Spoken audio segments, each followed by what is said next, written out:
Tandem Nomads, episode 64. I think as a parent, when you notice patterns that just seem a little either unusual or you're getting reports again from school, then take note of the unusual nature of them and then look a little bit further into it just to make sure. Welcome to Tandem Nomads, the podcast show for expat partners. Every new episode is launched twice a month on Tuesdays. You will find here great inspiration and tips to build your portable career and thrive with your family in your global nomadic life. Hello, Nomad Nation. This is Emel Teregi. Few months ago, in the episode 18 with Rebecca Grappo, we discussed how complicated it can be for parents to provide a stable and sustainable education to their kids while moving from a country to another. Rebecca did a great job presenting some of the available solutions. We also briefly mentioned the case of children with special needs, and I really wanted to get back to you with an episode specifically dedicated to these children. So, in fact, a lot of families with special needs children struggle to provide the constant level of good care and attention because educational and health systems differ from one country to another, as well as cultural concepts related to these needs. So to bring you some information and guidance in the matter, I'm very happy to introduce you to an expert, Tracey Ellis. Tracey, are you ready for the ride? I'm ready. Wonderful. Tracey Ellis is the co-founder and CEO of International Diagnostic Solutions, or IDS. She's also an occupational therapist and disability analyst. Tracey has provided evaluation and treatment to children for over 20 years and serves in several boards such as the Washington, D.C. Health Professional Licensing Board. Her company, International Diagnostic Solutions, provides to global families educational and therapeutical solutions worldwide through online consultation, service, and program development. So, Tracey, I just summarized briefly what you do. Is there anything I missed? No, it was a mouthful. I understand it was a mouthful, and there is a lot that we do at IDS, but I think you did a great job. Wonderful. So let's just kick in with the topic right now. And is there any way, before we go deeper in the topic, to summarize what does it really mean, children with special needs? You know, I love the fact that you're asking that question because it means so many different things to so many different people. And I think a lot of that has to do with not only public perception, but cultural perceptions as well. Mm-hmm. If you have someone who, for example, is diabetic and has to have a low sugar diet, technically that's a special need. When a child has problems paying attention and perhaps they need to sit at the front of the classroom so that they can better focus, that's a special need. I think historically people have applied this concept, special needs, to maybe children and adults who have extreme challenges and maybe they require a wheelchair for mobility, or perhaps they have more significant needs for support in order to be independent. But how we look at it and the way we really see special needs is that it's anyone who needs any kind of adjustment or accommodation just to be able to be successful, whether it's in the classroom or in their community. I think the other piece about that is depending on where you are and depending on the cultural and education system, we know that disability rights worldwide is a huge area of focus right now. And so we're seeing a lot more countries be a lot more inclusive-minded, which means they don't take people who have special needs and who learn differently and have them learning in a different place and not including them in, for example, the workforce, but they're focusing on ways to become more inclusive. And that's what we look for when we're talking about schools, whether they're in someone's home location or they're through the international schools and they're living in different locations. The word we like to look at is inclusion and to make sure society is being inclusive. That's a very good point. And is there any way you can maybe tell us from your experience working with families abroad, what are the challenges that these families with special needs children have to face with because of their global lifestyle? Well, there's a number of issues that you have to look at. First of all, you have to look at, is this a new situation that's just being coming out as you're moving around? So, for example, if it's a child in kindergarten, is this the first time an issue is showing up? Or is this a situation where you have a known issue, whether it's an emotional or behavioral issue, or perhaps it's a problem with speech and language that you are aware of? So, as people prepare to, some of the challenges that families are recognizing as they move is that number one, they may not have the resources in schools available at their next location that they might be used to at home or in their current location. So one of the pieces is, are you going to have the resources that you need? And that might mean, are there going to be therapists locally? Is there going to be a pediatrician who understands some of the developmental or learning challenges that they're dealing with? And is the school going to be open-minded to supporting their child differently? The second piece we look at is the challenge of communication. If you're moving to a location where inclusion is not typical, and perhaps they really try, and there are some locations where a child with ADHD is kind of pushed into a special environment versus it being in the regular classroom. We find that a lot of parents have a hard time communicating with the school in a way that gets them what they need. Ultimately, what's really important is to find a way to talk to someone in order to get what you need. And so sometimes it's about communication, and then sometimes it is dealing with these perceptions when you go to a location and your child maybe previously had been fully included in the classroom and the teachers tailored their educational plan to the child, and you move to another location and they don't think it's part of their job to have to make all of these exceptions. There's a whole lot of challenges. And so transition can be very difficult. Yeah, you did point out some very good points, including the one of the continuity, of care, because that's very important when we have be it a mental or physical, a need, or how to say, difficulties. The most important thing is also to be able to continuously provide that care that the child needs, and I guess this is one of the main issues of a global nomadic lifestyle. And that's great. We're going to talk about it later, but it's great to have, online solutions to provide that, that continuity. But before we go deeper in the topics and in the challenges, I would like to help the parents who are not yet in that situation where they already know what's happening. What about if we don't know and we suspect that maybe the child has a special need? So is there any signals that could help parents and to detect early enough that their children have special needs? And is there any examples you can give us? Absolutely.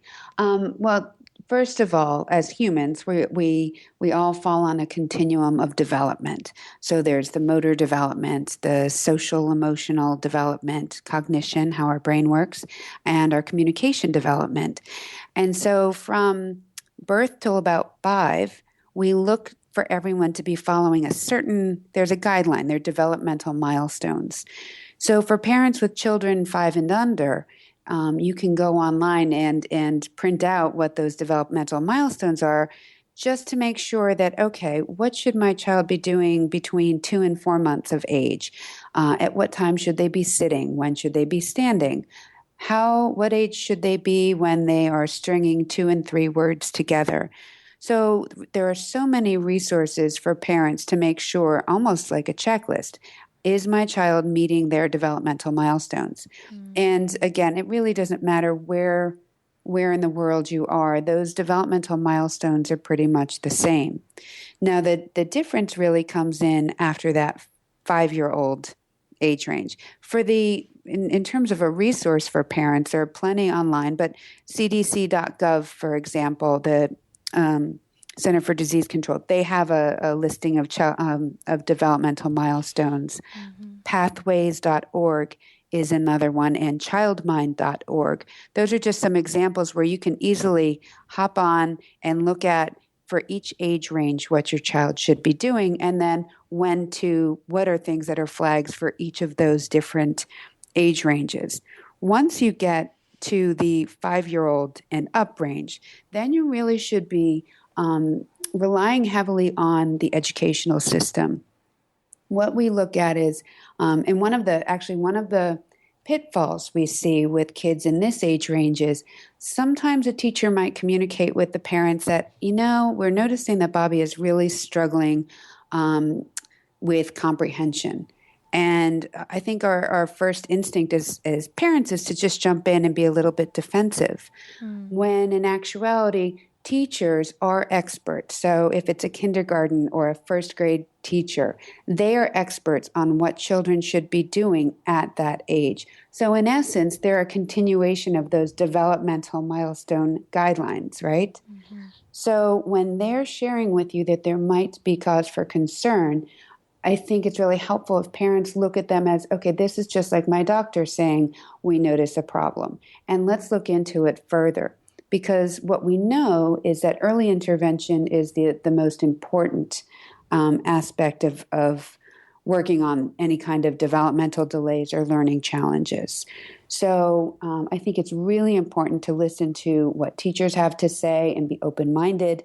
And so the other piece is, at that age, kids are often playing with peers. So whether it's cousins, sisters, brothers, I think parents, if they do have other children, it is helpful to look at what one child did at a certain age when compared to another. Now, everyone does grow and develop differently. However, if there's a significant difference between what your child who is 6 did when compared to the current 6-year-old, you want to, that's a red flag. If you notice that they're either not getting along with peers or having problems making friends, or really frustrated with school in those early stages, well, then those are red flags too, and you want to look at some of those things as signals. But try, I can't impress enough, try to not go into that defensive mode, but if people share concerns or share thoughts about how your child is doing, at least have an open mind enough to dig into it a little bit deeper. Mm-hmm. Because putting things off, so often we see families who just wanted to keep waiting it out. Well, let's just see. And you wait 2 more years. But in that 2 years, the child is not developing at the same rate as their peers. So what might have started off as a 6-month or 1-year delay is now a 3-year delay. Very good point. So you suggest that it's very important to, ahead of time, even if there's a slight, very small chance that this must be a situation of a child with a special need, to just check it up before even not getting worried, but just checking it. Absolutely. And, people usually say, well, who do I go to and what should I do? What kind of person should I go to? And, first of all, if it's an infant and going through those early years, first go to your pediatrician. The one downside of that is pediatricians, I know in the U.S. these days are very busy, and an appointment can last all of 5 minutes. And it's difficult for them to see any real unless they're incredibly obvious signs, it's difficult for them to see kind of developmental or learning problems or behavioral problems. And outside of the U.S., while sometimes they may have more time, maybe they don't always focus on development. That also is, here in the U.S., it's part of the standards for pediatricians. That's an expectation. But in other locations, pediatricians are primarily focused on, colds, flus, broken bones, that kind of thing. And so they, depending on the system in that country, the schools are the ones that are supposed to acknowledge those kinds of delays, at which point you're probably at 5 or 6 years old, so you're really behind in getting some kind of diagnosis. So first stop would be the pediatrician and asking them. The second stop is you think about, okay, well, what is the problem that we're having? So if you notice that your child is having problems with communication or social skills, for example, then you should be thinking, who handles that? And that's a speech-language pathologist. And so you want to try to find someone who is a speech-language pathologist to help. Mm-hmm. If it's a motor issue and you notice they're not sitting or standing when they should, or they really have difficulty with handwriting and holding the pencil, Then you want to look at an occupational therapist or perhaps a physical therapist, but somebody who is skilled in knowing what those motor pieces are. Behaviorally, you look at a behavior analyst or a psychologist. Now, I think what people are probably sitting there thinking is these people aren't available everywhere. But so you want to go through the stages of, okay, pediatrician first, then who can I go to? And if you can't find them locally, that's when you go online. And, I think one of the things that we see parents do, which can be very dangerous, is they go online and they look up what's going on. And as we know, I mean, you could have a bruise and in your head you think it might be cancer. There's so many things online that lead people down a road that's really not good. And it's really just best to get the expert opinion on what's going on. So you do not recommend to find the information online? Well, finding information to find resources, yes, meaning people that you can talk with and who can help you through it, experts. Yeah. You want to speak with an expert. Unfortunately, sometimes we hear about parents who, for example, their child might have been having behavioral problems or have been really delayed. They have sensory issues. And it might be that someone online says that this is all diet related and this is the diet you need to eat. So your child needs to eat so that all of these problems will go away. And you can lose valuable time in going through some of these routes that just really aren't on target. It's what you suspect. I use an example a lot where, for a teenager, adolescent or teenager, sometimes they might appear to have ADHD, and we'll hear from the school or from the parents, I know my child has ADHD, when in actuality, for that age group, it could be depression. But depression can manifest itself as seeming to have an inability to focus and kind of in and out of their seat. So people mistake it. And if all of a sudden you start treating for ADHD when in fact you have an issue with depression, you're not going to have any progress. So it's really important to not assume that you know what the issue is, but perhaps go to the specialist or the expert who can help. That's a very, very important advice. And actually, you've been saying so many things right now that are very important to know. And I'd like to summarize them because I think this is the start where we start handling the issue in a good way. First is how to diagnose. And you said something very interesting that basically from 0 to 5 years old, it's pretty standard around the world where the milestone of a child development. Is it correct? Yes, and those are the developmental milestones. Very good. And so you shared some resources where we can find what are those milestones. So Nomad Nation, I'll put them on the show notes page of this episode. I think you mentioned cdc.gov, Pathway, and Childmind. Pathways.org and childmind.org. Very good. So I'm going to put those in the show notes page because I think it can be very helpful to know what are those milestones. And from 5, could you give an example actually an example of a milestone? Oh, sure. So, for example, when you want to make sure that a child is walking, for example, or if you milestones at 1 year, you want to get from get to a sitting position without assistance. They're crawling forward on their belly by pulling with their arms and pushing with their legs. They're able to get up on their in a hands and knees position. If it were finger skills, you want to make sure that they can use their thumb and their index finger together in what's called a pincer grasp, or they bang 2 cubes together. They can say mama and dada. They're able to, if you hide something, they can find hidden objects easily. And with social and emotional milestones, you might see them cry when the mother or father leaves. That would be appropriate. They enjoy imitating people in play.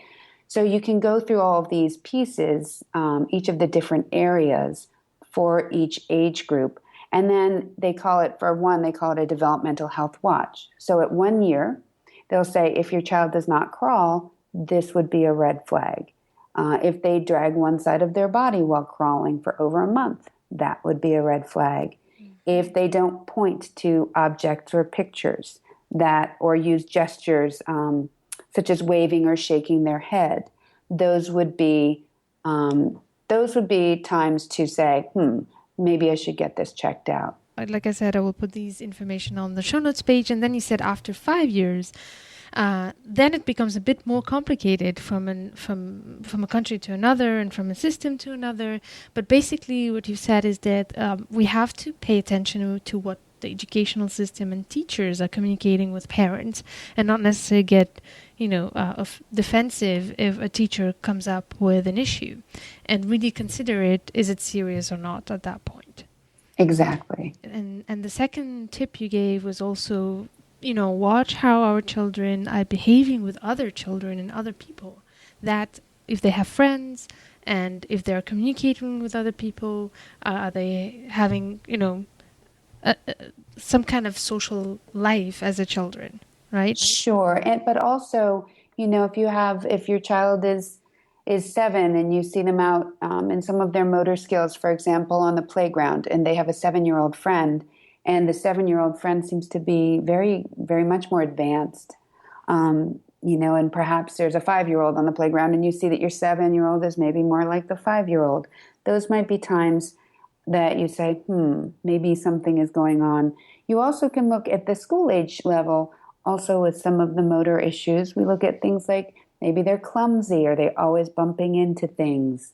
Are they dropping things? Oh, those are good tips. I think it already gives a good indication of what to look at when we want to consider and see if there is any slight chance that the child might have some special needs. And it's not so much to be negative, but to just, take the issues early enough if they're there. Right. And I think it's really critical to keep in mind also that we have these areas of development that I talked about. But once you hit that school age level, it's not as much about the development, but there's an adaptation component. And what that means is, so a child can get into the school age and then they just, they tantrum more, or they have outbursts, or transition between classes seems to set them off. So you notice some behavioral issues. They just don't tolerate change as well. And maybe you notice sensory problems, whether it's they don't like loud sounds, or they're always they don't like being the tags in their shirts. There's a lot of different types of, as you get into school age, different types of issues. But I think as a parent, when you notice patterns that just seem a little either unusual, or you're getting reports again from school, then take note of the unusual nature of them and then look a little bit further into it, just to make sure. Sometimes it's just a fluke and you're just checking, but it's better to check and be safe than to keep considering, well, I thought it would pass. Okay, very important message that you're sharing with us here. And once we do have a doubt, then there's 3 tips that you did share on what to do next. You said the first thing to do usually is to go see a pediatrician. Sorry, I can't pronounce. Pediatrician. Pediatrician, thank you. So to go to see a pediatrician, and in certain countries they're not in charge of development of the child, so sometimes it's the school. So if basically the first step is the doctor, and then maybe if we know exactly what kind of disability it might be, then go directly to the specialist of that field, who might also give us more indications of where to go. Exactly. And the third thing that you said is also very important, to not try to find the solution online. Maybe find the resource of who can tell us what is the issue and how to fix it, but not necessary to diagnose ourselves the issue online. Exactly. And that piece really is critical. Yeah, very important. Well, thank you for that. I think we set the basics here of special needs. So now let's try to dive more into the challenges of the parents who travel the world and have to take care of their special needs children and make sure that they are provided what they need along the way. So how would you recommend the parents to prepare that move once they know what their children, what kind of issue their children have? Well, it's funny because we've seen the gamut of different approaches that parents take. And the one that we've seen a lot, particularly early on, was that parents often need to take a particular post in order for their career to keep moving forward. So sometimes they have to make that difficult decision of, should we go to that remote location, even though we know our child has issues? Maybe they already have an education plan, And they think, well, if they know we have an education plan, they may not let us go. And if we don't go, the career doesn't move. So sometimes parents think the best thing to do is keep quiet about the issues, the educational or therapeutic needs. And what I would tell you is that doesn't usually work. We've found that for parents to be honest and open and communicate about the issues that their child is having, they typically have a better placement and a better move. So what does that really mean? First of all, we know that a lot gets lost in translation. And I just mean even from sometimes a parent saying what their child needs versus somebody being able to read a plan. And so we always tell families, keep the documents together, keep them together and have them ready to show a school. I actually recommend if families, sometimes families will use Dropbox or whatever they have so that they can keep their important documents online so that if in the process of moving a box doesn't show up, they're not without their records. And so keeping those records online where they can access them immediately and share them with the people that's necessary is a really great idea. You want to prep. You want to put the pertinent information together because oftentimes if you're going to a school and you're looking for admission, they want to see everything that they need to know in order to determine if they can enroll your child or not. This is where a lot of parents get scared, though, because they're worried that a school will say no. What we've found is that when families, first of all, you do need to do some vetting. There's a huge movement in the international schools now to become more inclusive. And what that means is that they want to make sure that all students, no matter what their learning challenges might be, can attend the school and be supported.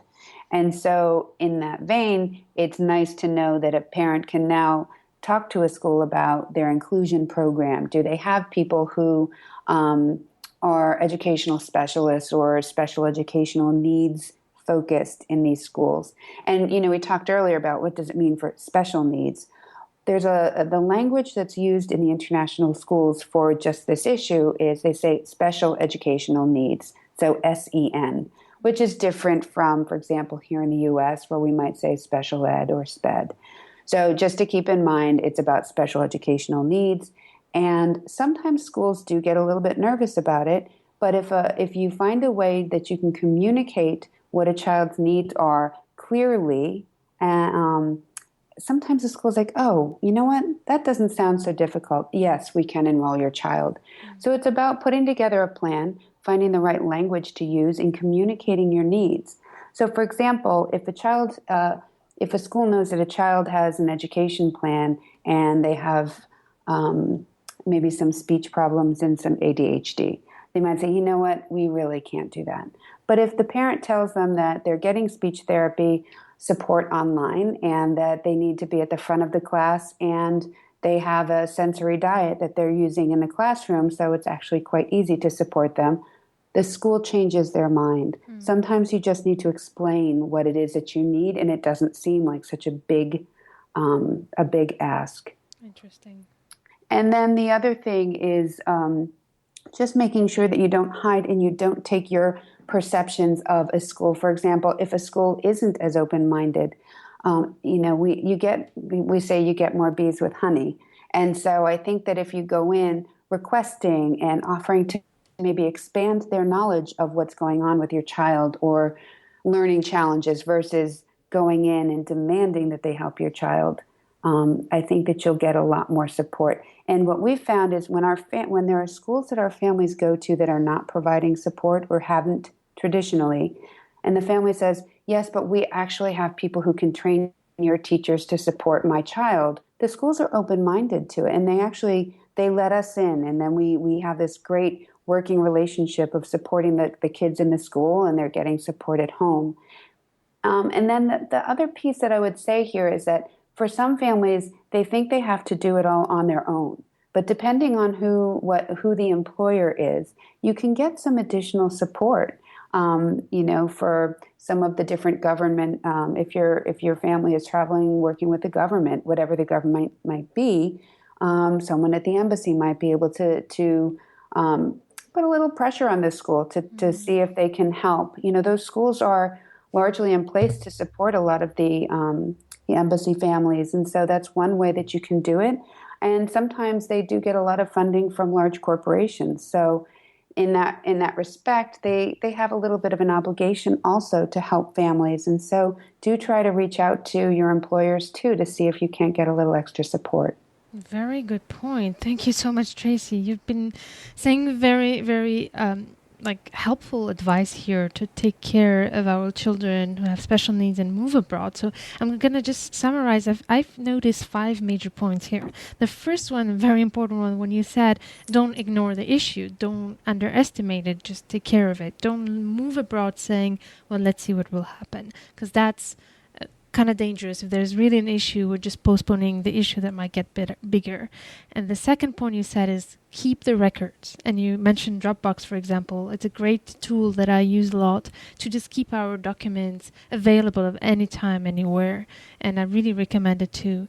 The third point you said is know how to communicate our needs, but for example with the schools, to be specific and not ask them, okay, do you have special programs for kids with special needs, but more telling them exactly what we need. For example, it's better if my child is in the front of the class. That was a very good example that you gave, and how to make it sound easy for the school to take care of it if they're not used to kids in this situation. The fourth point that you said was the partnership, if I can summarize it this way, Tracey, when you said that it's important to not just burst in and demand for those services from a school, for example, but just work with the school, right? Mm-hmm. Yeah, absolutely. And the 5 point was very interesting and very important, is to not be afraid to look and ask for additional support from the employers, for example, of the partner who's sent abroad. Absolutely. Yeah, thank you very much for those 5 points. They're very helpful. And how do you help the parents in this case? Where do you come in, actually? So we come in depending on when the parents come to us, we come in at different levels. If it's before a family is moving abroad, for example, and they say, okay, Tracey, these are the issues that we're dealing with, and we're moving to X location, and we need to know if the school can help us. So first of all, if you have the opportunity, let somebody else do the talking for you. Let somebody else reach in. Sometimes that helps.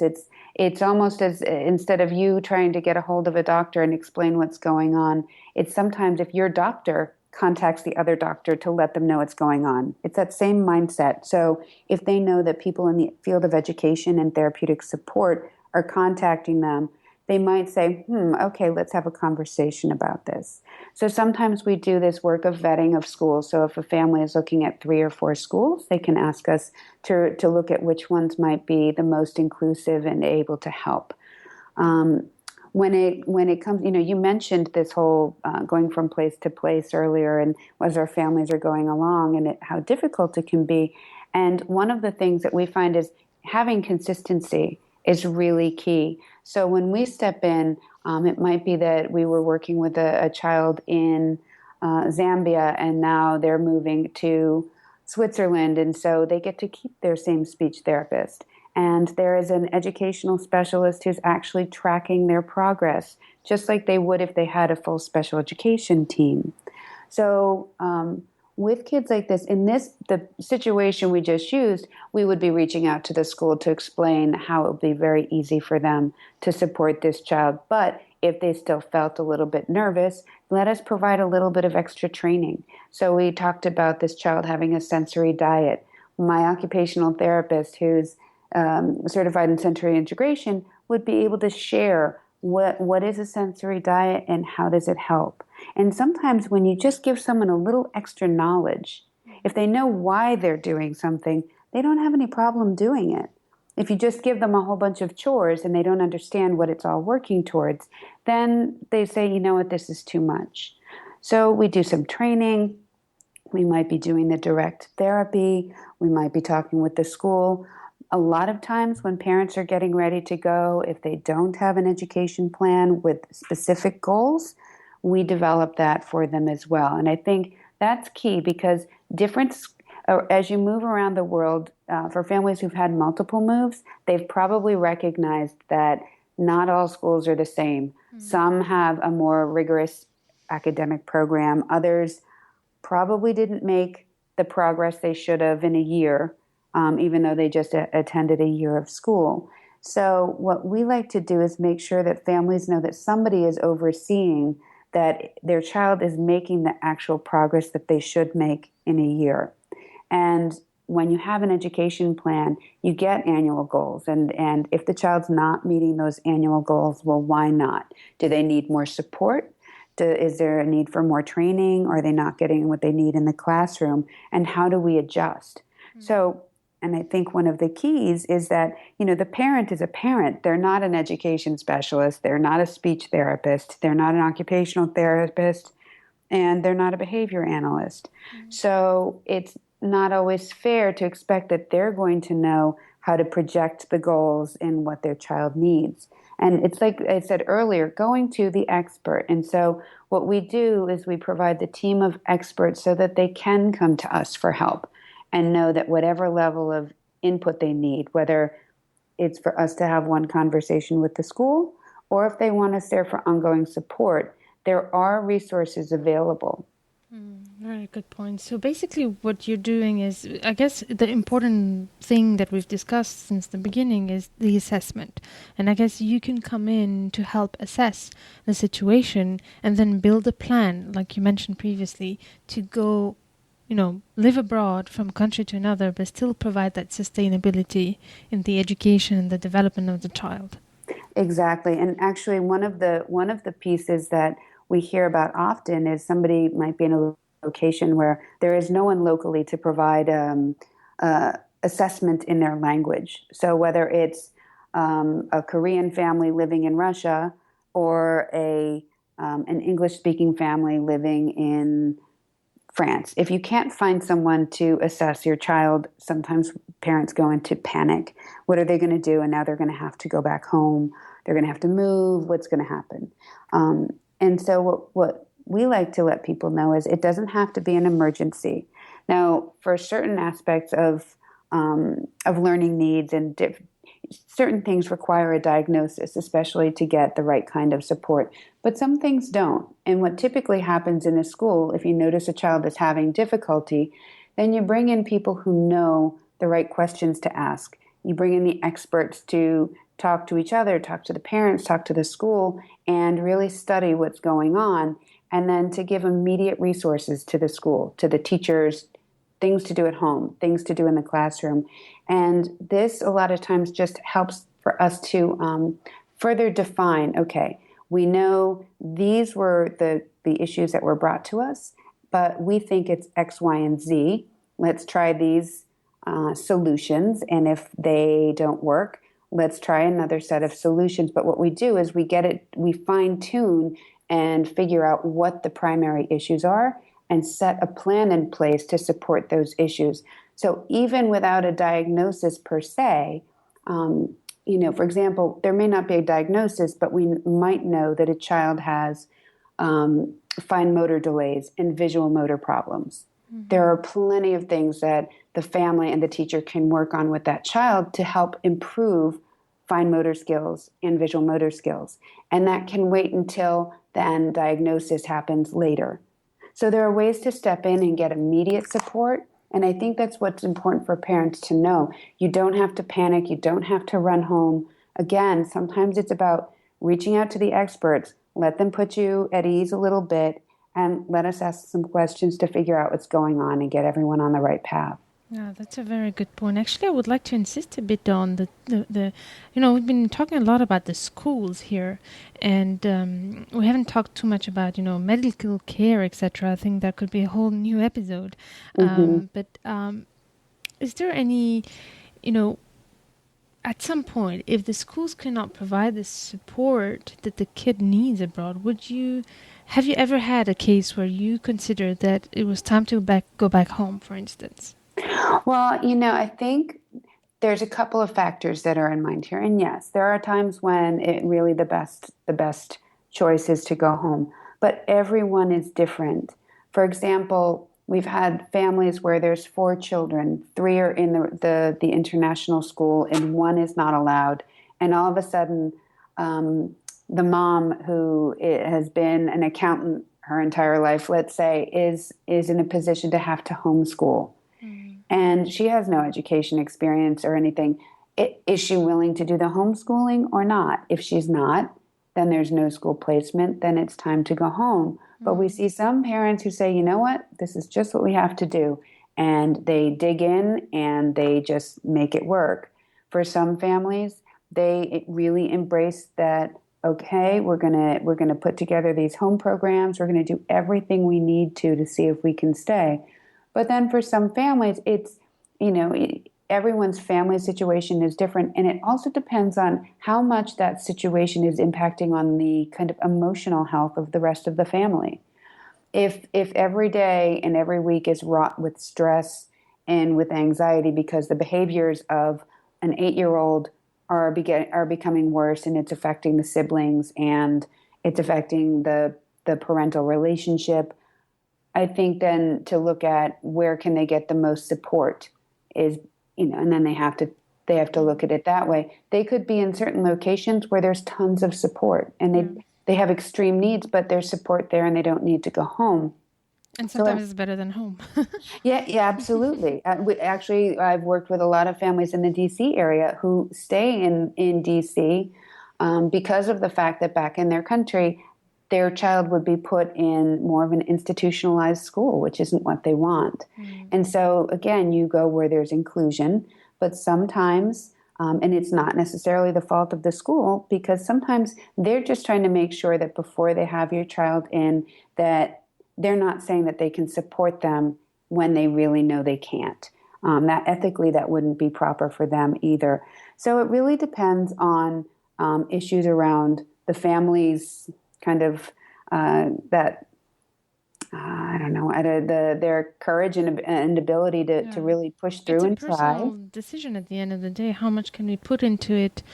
Because it's not only about resources, it's also about energy and also knowledge. How much can we invest in it, and how much can we handle it ourselves? And I think it is in a way a very personal decision.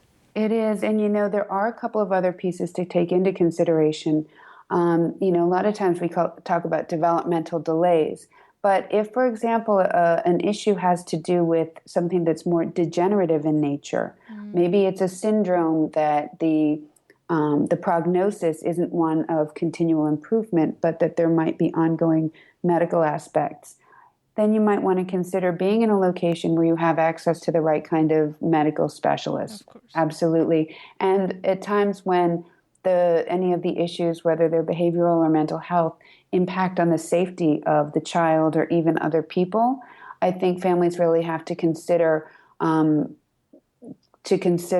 only the safety again of the child and the family, but what does staying further exacerbate that? Oh, good point. Does it help or does it make it worse? Right. I mean, for some kids, they don't really, as we've talked about in the expat community, what is home? So to say to a child who's never lived in their passport country that they're going home, that might be more stressful than staying where they've been living for the past 5 years. So again, you have to consider where the resources are and what is the level of safety, what is the level of medical need, and really where is your child going to have access to the most success or ability for success. Yeah, very good point. It's a good way to finish this episode, actually. At the end of the day, it's all about the child and what is the best for the child and what works for him best. And sometimes actually moving from a country to another is too stressful. So either we manage to get the right professional to help with that stress level, or we make the decision to go back to where the child feels good. Yeah, and again, while these decisions are hard, I think sometimes when families are used to moving and having to do everything themselves and learn a new system every single time, one of the things that we feel really good about providing to our families is that continuity from place to place.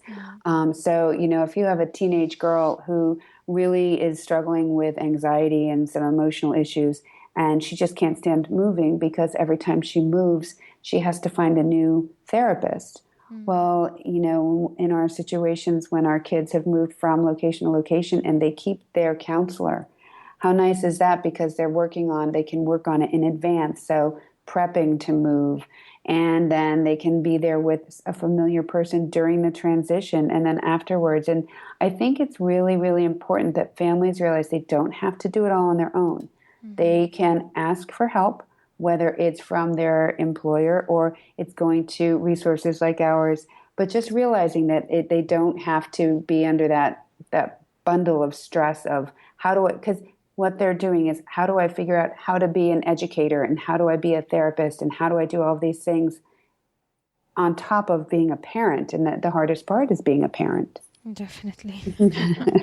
Definitely. So on these good words, is there anything you would like to add before we say goodbye?